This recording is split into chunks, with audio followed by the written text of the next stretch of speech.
नमस्कार, पंजाब किसी टीवी में आपका स्वागत है। इस वक्त हम खड़े हैं हिसार के लघु सचिवालय के सामने और आप मेरे पीछे देख सकते हैं यहाँ पर जो है किसान अपनी मांगों को लेकर जो है लगातार प्रदर्शन कर रहे हैं। 137वां जो है आज जो है दिन हो चुका है, लेकिन अभी तक जो है इनकी मांगों को जो है पूरा नहीं किया गया है। किसानों की मुख्य मांगे ये है कि उनकी जो खराब जो फसल है उनका जल्दी से जल्द मुआवजा दिया जाए, स्वामीनाथन रिपोर्ट लागू की जाए, 3 कृषि काले कानून है उनको जो है रद्द किया जाए आदि तमाम मांग है। यहाँ पर जो 137 दिन से जो है यहाँ पर धरने पर बैठे हुए हैं, लेकिन प्रशासन की तरफ से अभी तक इनकी कोई भी जो है मांग पूरी नहीं की गई है। हमारे साथ इस वक्त मौजूद है किसान सभा के जो जिला प्रधान शमशेर सिंह लंबरदार जी। आइए उनसे जानना चाहेंगे कि क्या कुछ इनकी जो है मांगे और ये क्यों 137 जो है दिन हो गए हैं यहाँ पर बैठे हुए, तो क्या कारण है जो अभी तक जो है प्रशासन की जो है सुनवाई नहीं कर रहा है? बताइए। हाँ जी, हाँ जी, 137 दिन हो गए। हाँ जी। क्या कुछ मुख्य मांग और क्या कारण है जो अभी तक जो है आपकी मांगे नहीं मानी जा रही? कारण तो सरकार जाने।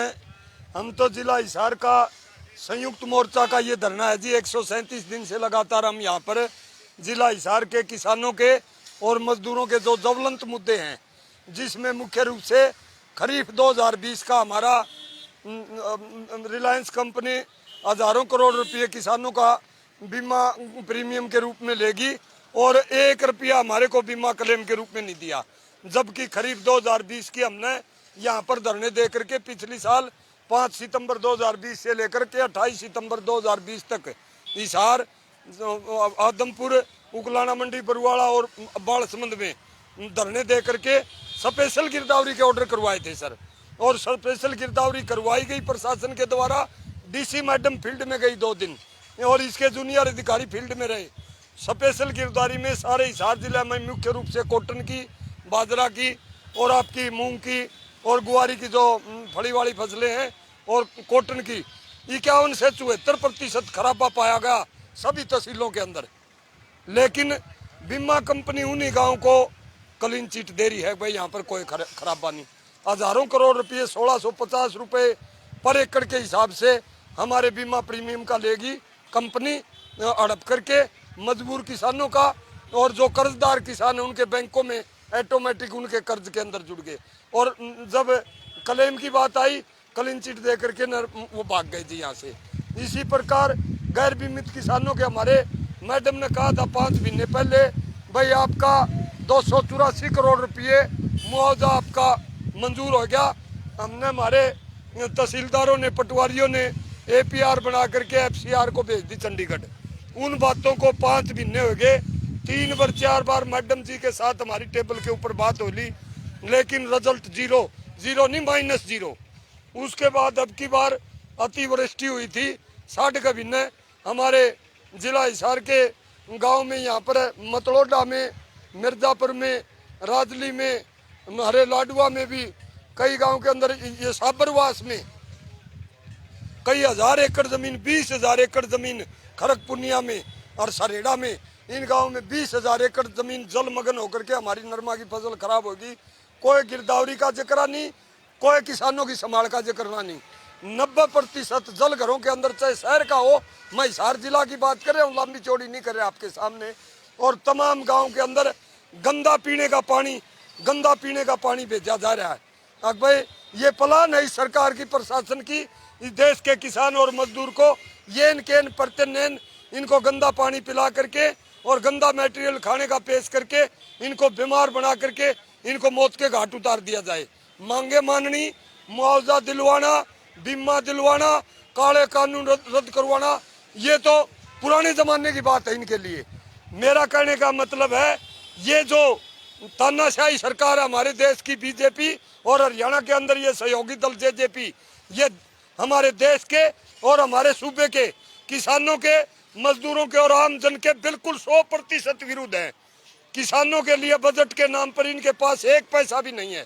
कोई सारे अधिकारी, ये फोगाट साहब एग्रीकल्चर का बेटा रोजाना टक्कर मार के हवा में, ADC का हमजा लिए, DRO का हमजा लिए, DC का हमजा लिए, कमिश्नर का हमजा लिए। 2-2.5 हज़ार आदमी किसान हिसार जिला के आकर के 24 तारीख को यहाँ पर विरोध प्रदर्शन कर लिया। इस गेट का टक्कर मार के मर गया, कोई सुनने वाला नहीं। मैडम ने आखिरी में कहा कोरोना की वजह से खजाने में पैसे नहीं है, हम क्या कर सकते हैं। 45 मिनट तक विरोध प्रदर्शन वाले दिन डीसी मैडम और एसडीएम और एसपी यहाँ पर खड़े रहे, किसानों को रोके, यहाँ पर गर्मी कम है, लेकिन उनके पास हमारी एक बात का भी कोई जवाब नहीं था। इसके साथ साथ करनाल के अंदर बर्बरतापूर्ण 100 से ज्यादा किसानों को, मैं के किसान से मिल के आया हूँ, 100 से ज्यादा किसानों को घातक चोट मारी गई।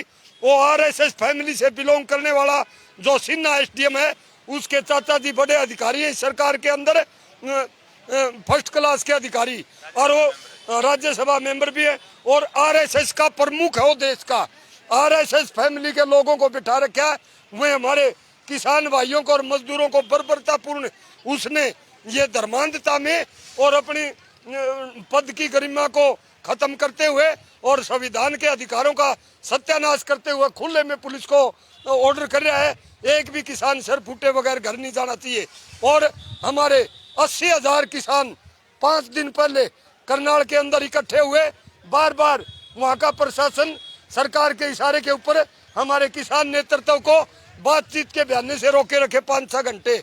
उनकी प्लान थी भाई 5-6 घंटे इनके ये नेतृत्व को यहाँ रोक के बातचीत के बयाने और किसान घर चले जाएंगे। लेकिन एक 90 साल का किसान वहाँ पर था, वो भी मंडी से नहीं हिला। हम पूरे के पूरे 80,000 किसानों ने सेक्रेटेरिएट को घेरने का काम किया, बावजूद इसके उस तानाशाही एसडीएम पर ये तो कानूनी बनता है मैं आपको धमकी देने लग जाऊं और वो बात मोबाइल में फीड हो जाए, मेरे पर ऑटोमेटिक मुकदमा हो जाए, कोई तहकीकातें को नहीं करनी।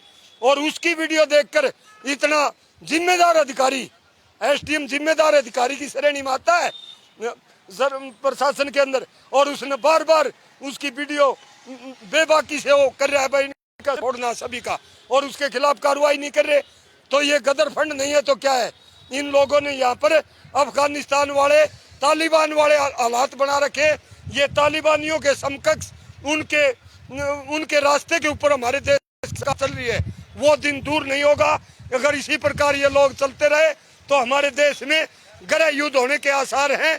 और ये लोग राष्ट्रपति शासन वगैरह लागू करके जो 1972 में इंदिरा गांधी ने कराया था उससे भी गंदा काम ये लोग करेंगे।